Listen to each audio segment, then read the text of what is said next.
Hi, welcome back. Hi, welcome back to Gallery. We have been gone for a while, and now we are returning. Back. Oh, That's pretty good. we were gone for a while because we're moving. Actually, the move was quick. We've been gone for a while because we've been addicted to Lethal Company. That's true. That's really true. Actually, I'm not going to mention that any specifics, but we've been playing Lethal Company with our family members, and it's like the most fun I've had gaming with people in like a long time. You wouldn't believe how hard it is for some players to jump On over the like, simplest ledge of all time. Or climb ladders. Or have a competent computer. Hey. Okay, anyway. Hey. The point is that we're back. We're happy. We got a new apartment. Shelves. We're borrowing some cameras, so hopefully they should be better. In love now. We weren't before. Aw. Actually, I do love you. Oh, I love you too. Just lately, though. Oh. Welcome to Gallery.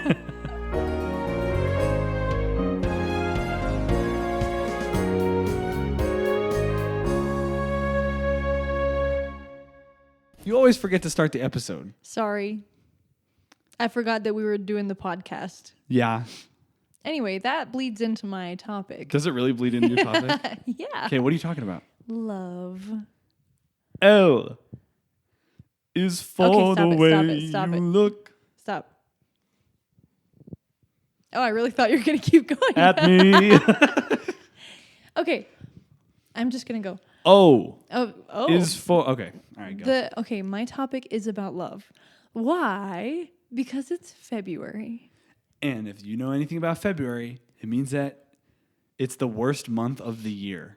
And the only thing that makes it better is that February 15th, they have tons of half-price chocolate. But that's not what I'm talking about today. She's talking about President's Day. Sorry, okay.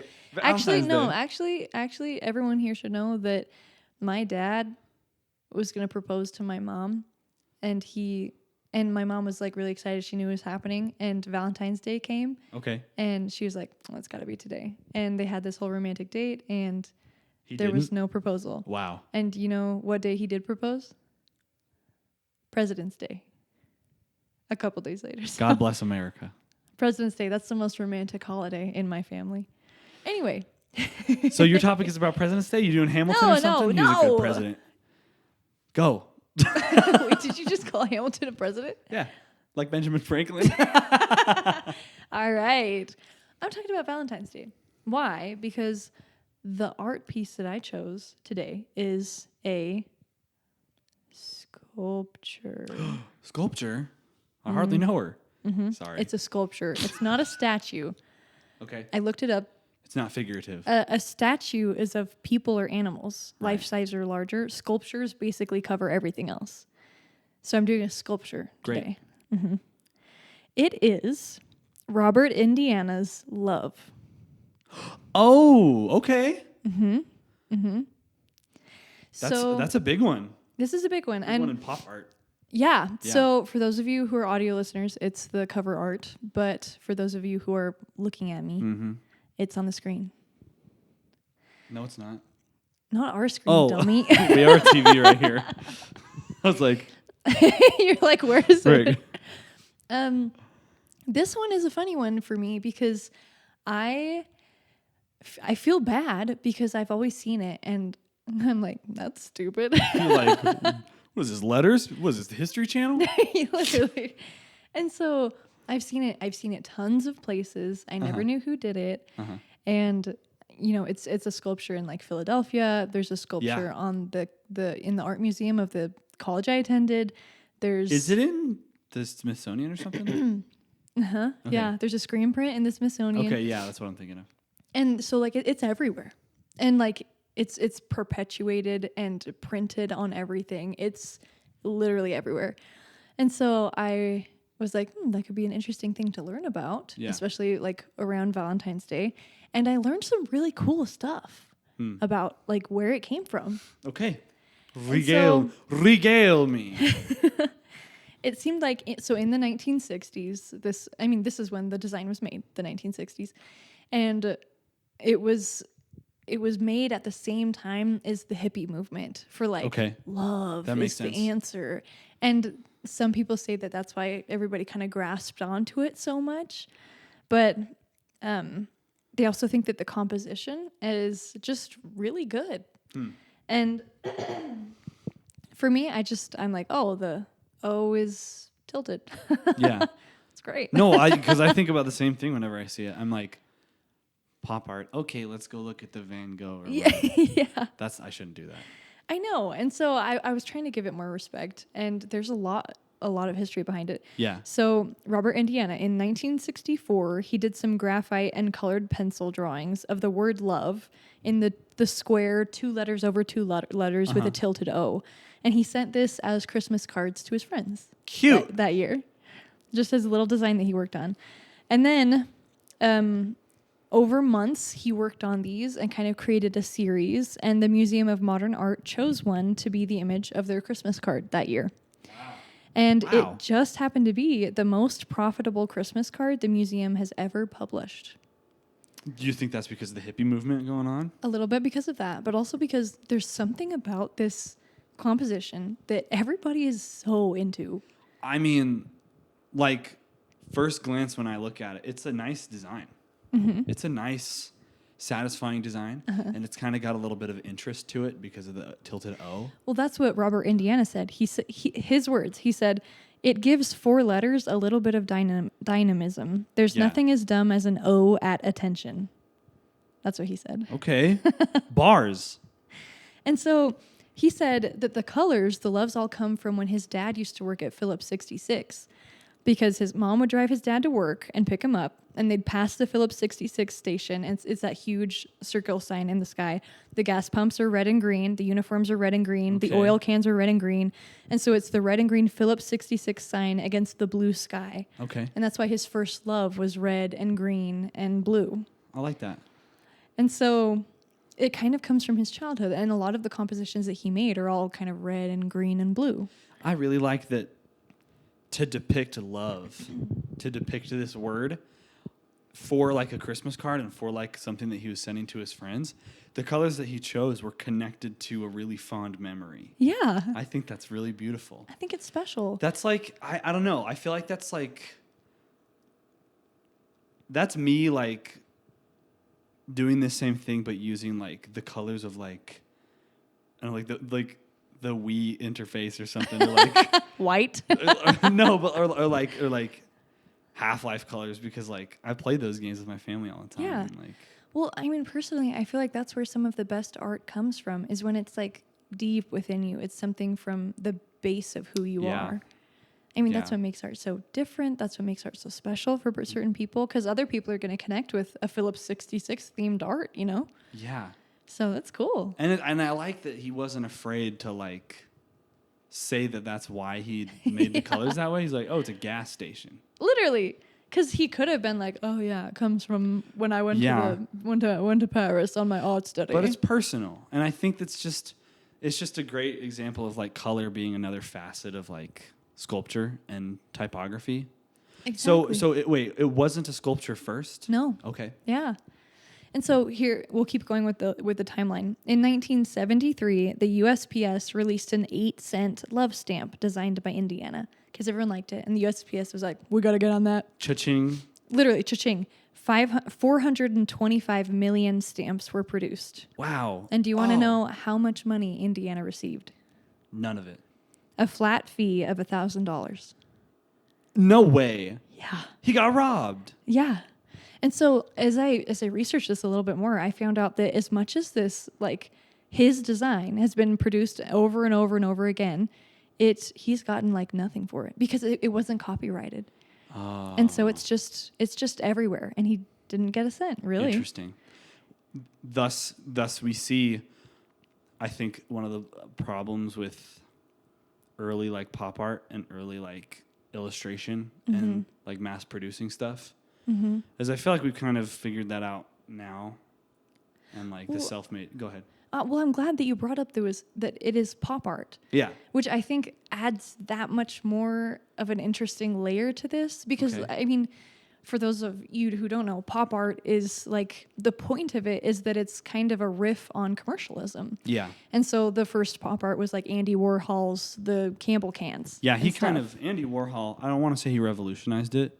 But or, he was the big guy in it. But he was like, if Van Gogh was like the post-impressionism guy, he was the pop art Yeah, guy. yeah. And it's this idea of, look, I can make a lot of art and I can make it on a factory line. Yeah. And it's still good. And it's kind of like I can make art just as much as you can make Campbell soup, you know? Yeah. It's very interesting. And it's cool to me and very sad to me that it kind of, I mean, commercialism commercialized Indiana's pop art. And so it's weird. It's a weird interesting. layer, yeah. So the Philadelphia one is the one I kind of want to focus on because it's a huge part of Philadelphia. This is the sculpture? This is the sculpture in Great. Love Park. And so a lot of moving parts come together with this sculpture, and it's a really interesting story. Do you know Kevin Bacon? I adore Kevin Bacon. Do you know anything about Ed Bacon, Kevin Bacon's dad? I know that he is Kevin Bacon's father. Yeah. So it turns out Ed Bacon was an internationally known urban planner. Of course. And he Mr. shaped... Bacon. Yeah, Mr. Bacon. And he shaped Philadelphia's landscape. He dreamt up Love Park. No way. Uh-huh. Based on the sculpture? Nope. I think I know where this is going. Keep going. I love this. Eee. He made the park, and the sculpture kind of ended up there. And there was just a million things that happened, and it was moved all over the place, and it was moved for very, very small amounts of money that like people were buying it. And eventually there was this one guy who, this is a long story, I'm compacting it. You can look it up if you'd like. I'll link some sources. There's this one guy who was like, I'll actually pay the money for it because the city wouldn't cough up the money. And so finally Philadelphia got it back based on this individual donor. Okay. And so it's finally here in the park. Finally. And for Philadelphia, this park represents like love. I mean, it's a big word in the whole park because of this sculpture. Wow. And just, I thought this story that I'm about to relay kind of makes up the whole feeling around this sculpture. And that's what made it feel like art to me.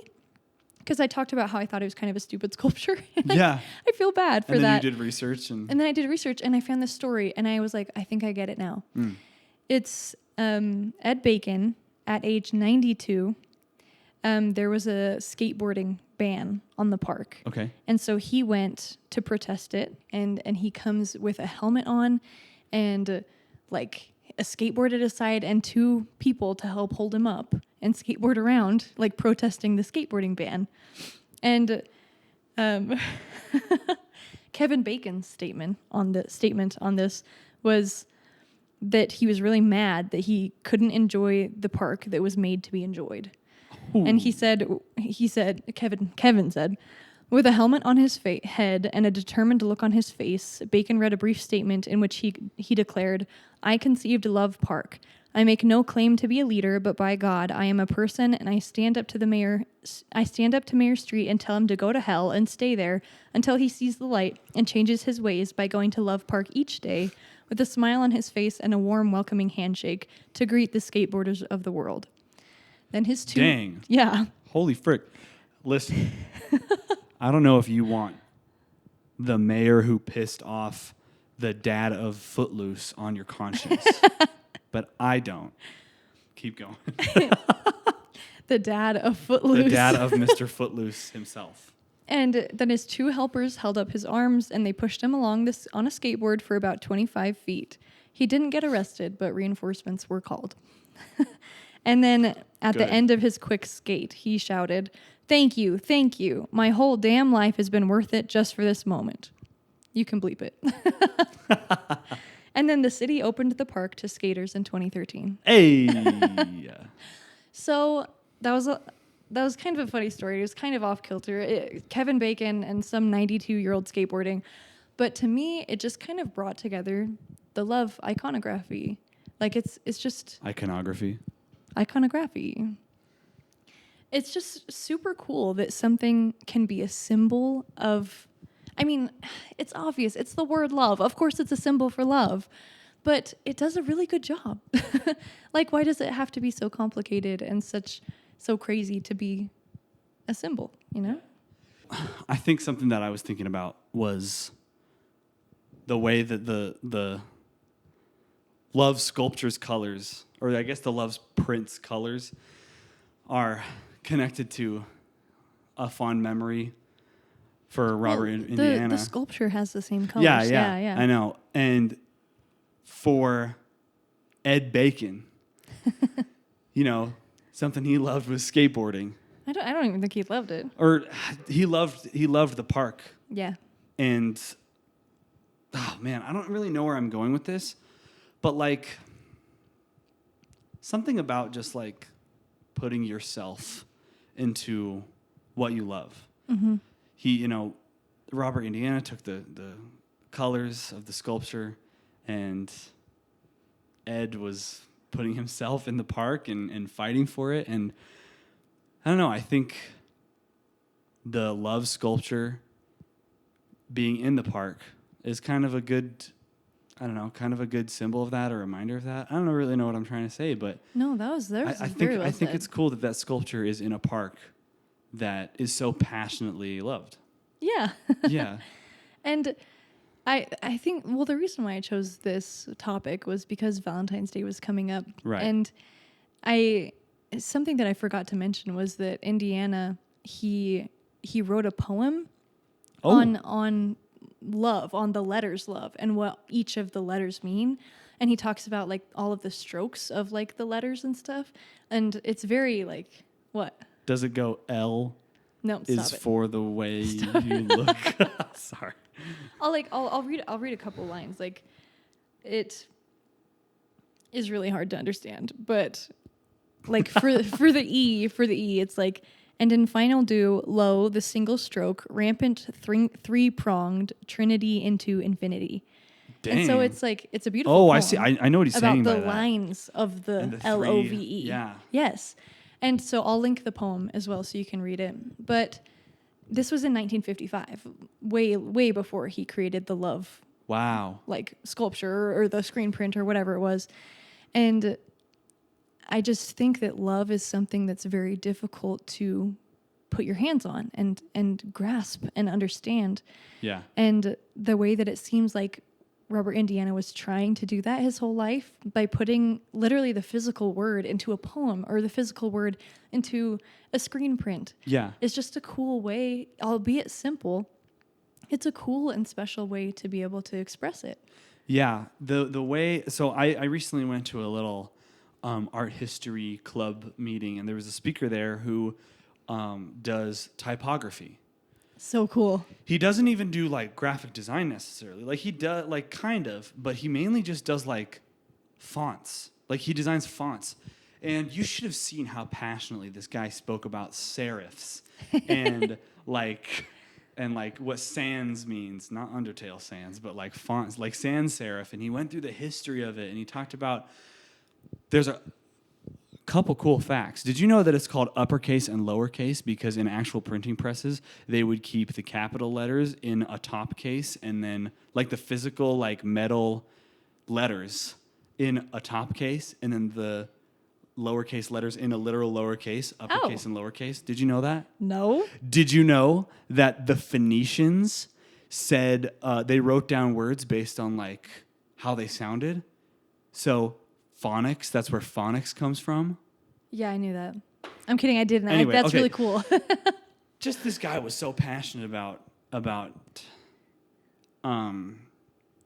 how just font, like just a font, just the way that a letter is written. Bro said Times New Roman. Yeah, he said comics. He said, dude, he mentioned, I kid you not, he mentioned Helvetica like 40 times. He's a talented typographist though, and we'll link him because he's so cool. But anyway, just the power of like design, really, and like the weird ways that people connect with like, oh, the serif on an E. Uh-huh. Like for whatever reason, is it Robert or Roger?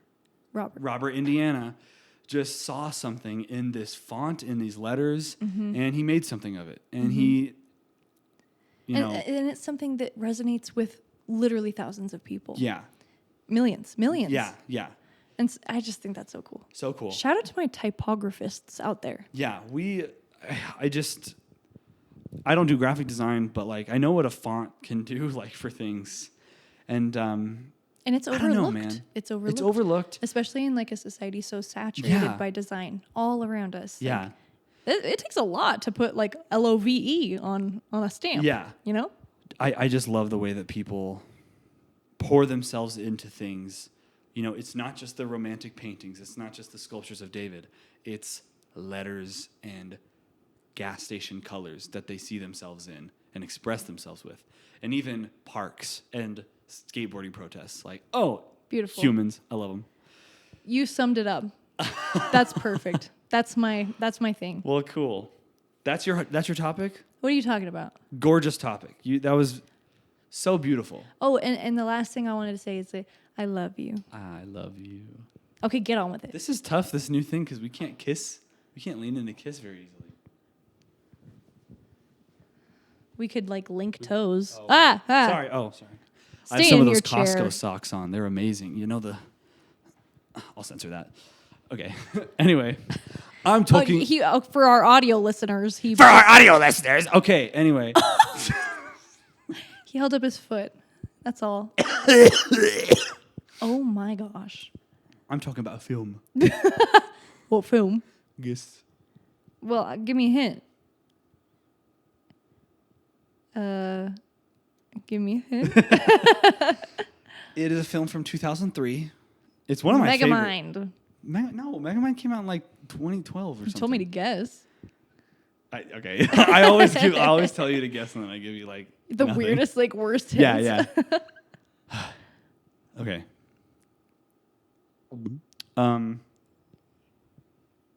It's I don't know how to explain it. It's a Jack Black movie. Oh, School of Rock. Yeah, it's School of Rock. Yeah, it's School of Rock. I'm talking about School of Rock.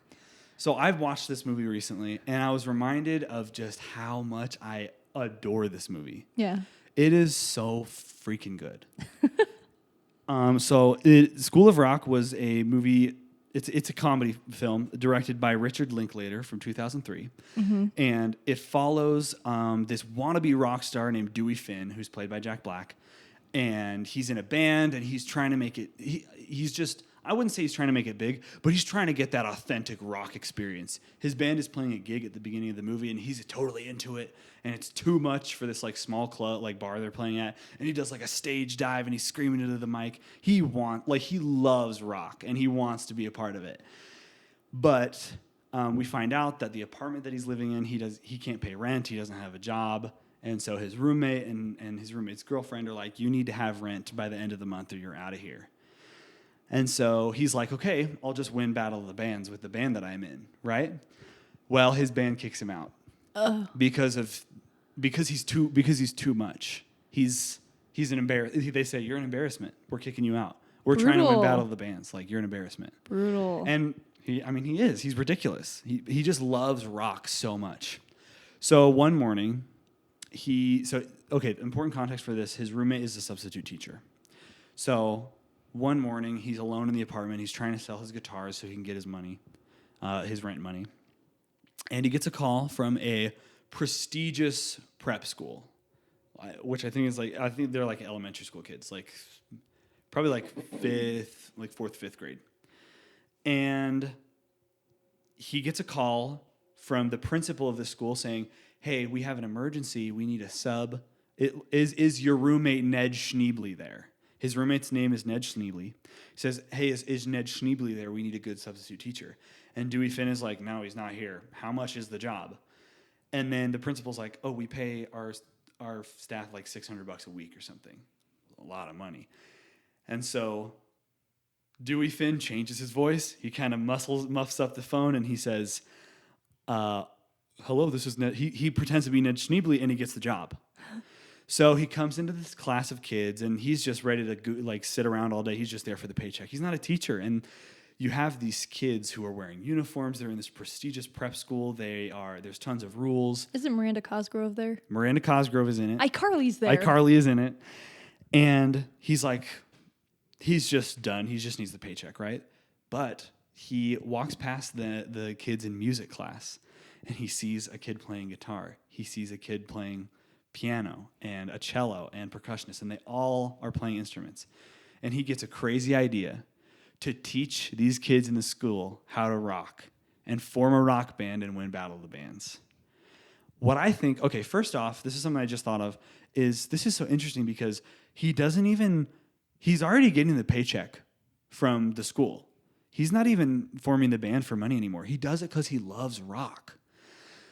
So anyway, spoilers for School of Rock, if you've never seen it. Spoilers for a 2003 movie. But it's been 20 years. But basically, these kids who are kind of sheltered in this, like, follow the rules, do what you're supposed to do, no rock, only classical music, like prep school environment, he brings this world of rock to them, and it helps them express themselves, it helps them be confident, and they eventually go to compete at Battle of the Bands, all of them. They don't win, but they get an encore, and they create something beautiful together. All with passionate Schneebly, Dewey Finn, at the helm. And by the way, eventually they find out that he's not actually Ned Schneebly, and he gets found out. But anyway, and he goes to jail. He does not go to jail for identity theft. So I will say that while the plot is like ridiculous, because when would that ever happen in real life? It is one of the tightest screenplays like ever. It's written so well. There's barely any filler. It's just so enjoyable and so well done.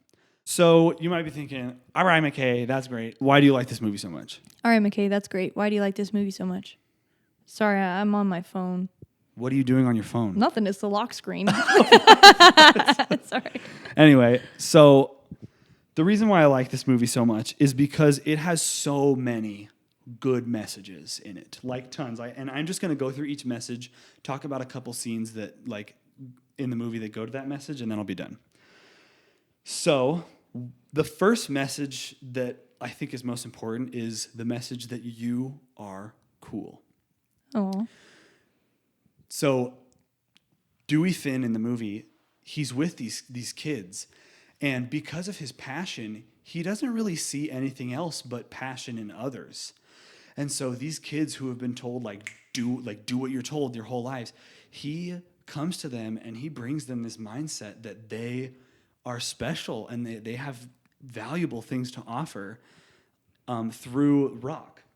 So when he's forming the band, he finds a pianist named Lawrence, a classical pianist, very good on the keys, and he wants to teach him how to be a synth rocker, be on keys in a rock band. And so he does, and this kid, I love this scene. This kid comes up to Dewey Finn at lunch, or I'm going to refer to him as Mr. Schneebly the rest of the time because that's just what he is in the movie. But he comes up to him and he says, "Mr. Schneebly, I don't think I can be in a rock band. I'm not cool enough." Which is like so sad. Yeah. He's like, "I'm not cool enough. People in rock bands are cool." And then immediately... Just like me, for real. Yeah. Immediately, the first thing that Mr. Schneebly says to him is like, "Dude, you are cool." The first thing he doesn't say is like, "Well, you will be cool," or like, "You could be cool." He says, "No, you are cool because of the way you play the piano." And like, man, dude, like that is just so inspiring to me that this is a person that sees the best in others, not even like their character. And technically, Lawrence doesn't even play the same music that Mr. Schneebly's trying to teach everybody. But he sees the potential, he sees the talent, and he just says, "You are cool." Like, even without like considering the talent, he just says, "You're cool." That's something I wish I would have learned in like middle school. Yeah. When it was so important to be cool, to be like pretty, or to be like really talented or something. I wish someone would have told me, "You're cool if you're passionate." Yeah, exactly. And then I could have gotten, like, now I'm starting to learn these things about myself that I really like. Like, I like to do weird graphic design, and I like to crochet and stuff, which is like grandma stuff or like boring stuff or whatever stuff that if I had told my middle school self that, I would have been like, "Really? You're not on the football team, star quarterback?" But it's cool to be passionate. Yeah. And Another great scene is a girl named Tamika becomes a background singer or a backup singer, and she has a beautiful voice. But she is really concerned about her weight. She's a big girl. And she comes up to Mr. Schneebly and she's like, I can't go on stage because they'll laugh at me. I'm fat. And he says, but your singing is amazing.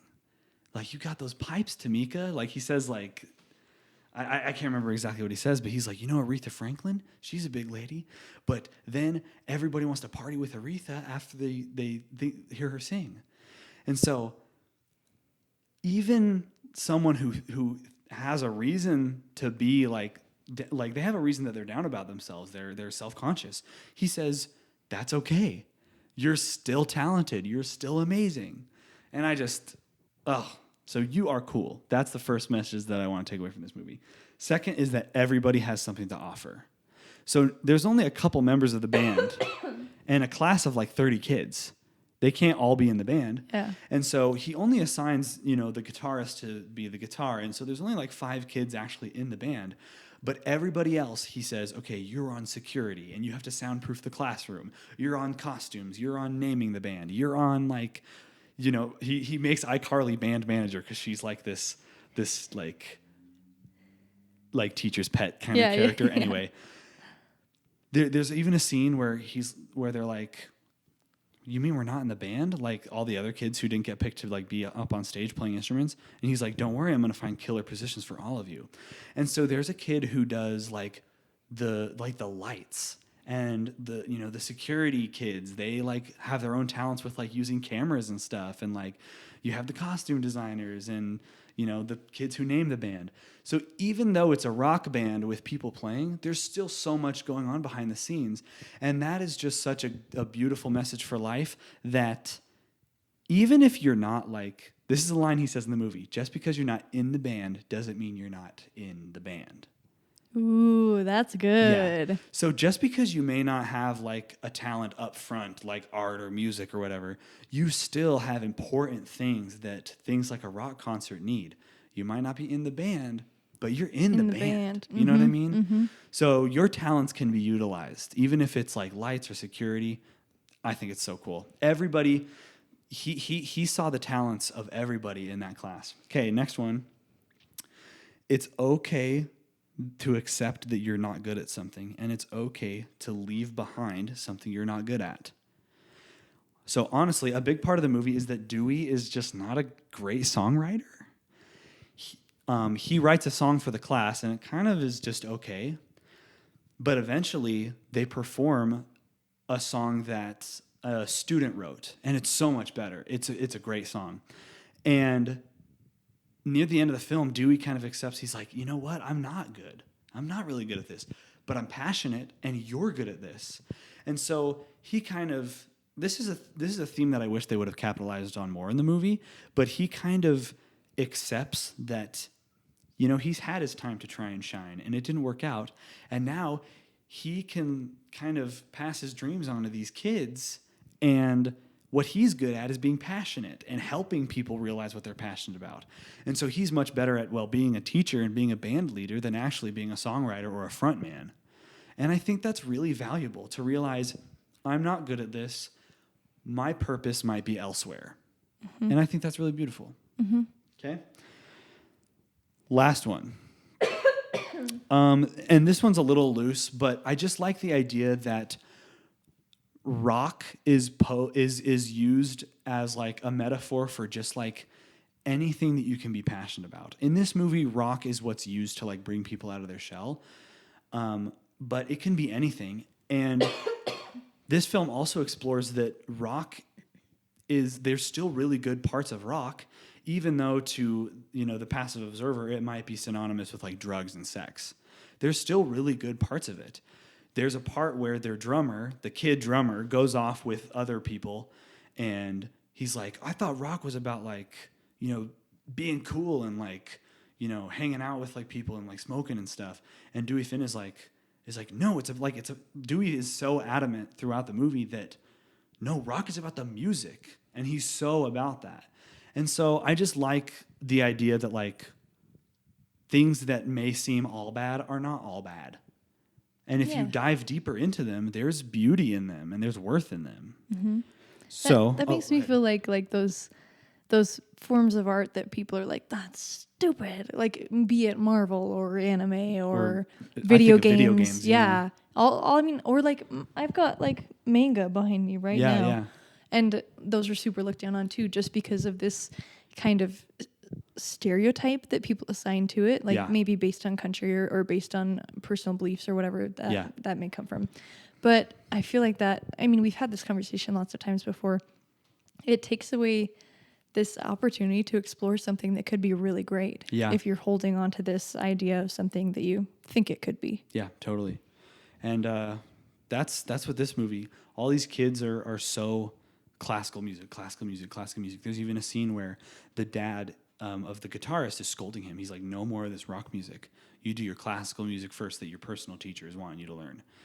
Because they view rock as objectively bad and objectively threatening to this code of conduct that these kids are under, which simply is not true. But that also said, it doesn't mean classical music is bad. That's true, yeah. And so in like a video game scenario, if you like video games, that's great. If you hate video games, I mean, that's great. Don't play them. Yeah. But also, don't just write them off because of what they are. Exactly. You know, if you really want to like see if something is good or bad or not, you got to delve deeper into it. Mm-hmm. Anyway, I've said a lot. I've been talking a lot just about this film that I love. And I'm sorry, I haven't given you much time or much opportunity to input. But I want to finish off by saying that this movie is just about passion. And the passion is so important. And that passion is kind of an art in and of itself. And I want to read the lyrics of kind of the title song called The School of Rock. And it's the song that the guitarist of the band, this like 10-year-old kid, writes. He says, baby, we was making straight A's, but we were stuck in a dumb days. Don't take much to memorize your lies. I feel like I've been hypnotized. And then that magic man, he come to town, done spun my head around. He said, recess is in session, 2 and 2 make 5. And now, baby, now I'm alive. Oh, yeah, I am alive. So it just goes to show that, like, someone passionate coming into your life can really change things. Yeah. And I don't know. I think in summary, I just love this movie. And I love what it says about what you're capable of, how cool you are, and that the best can really be, like, brought out of people. Yeah. I once had to write a paper on what makes a film good, which is really hard. Yeah. I'm going to say that now. But after the class, we finally figured out that it's really hard to be objective on something like that. And so I just kind of did my own thing. And one of the points that I put that makes a film good for me is that it uplifts me somehow, or it teaches me something. Yeah. And regardless of the production quality or anything like that, it taught me, it changed me in a way. Mm-hmm. And I feel like School of Rock is a great example of that kind of movie, because there's so much media out there that could be really great, but it can just like mess you up, or like it can teach you something bad, honestly. And it's nice to have something that is so old and loved, and like I feel like everybody and their mom saw it in 2003, and it really teaches something good. Yeah. And that's the power of a good script. That's the power of some dedicated like team members working together to create a good film. Yeah, totally. Love it.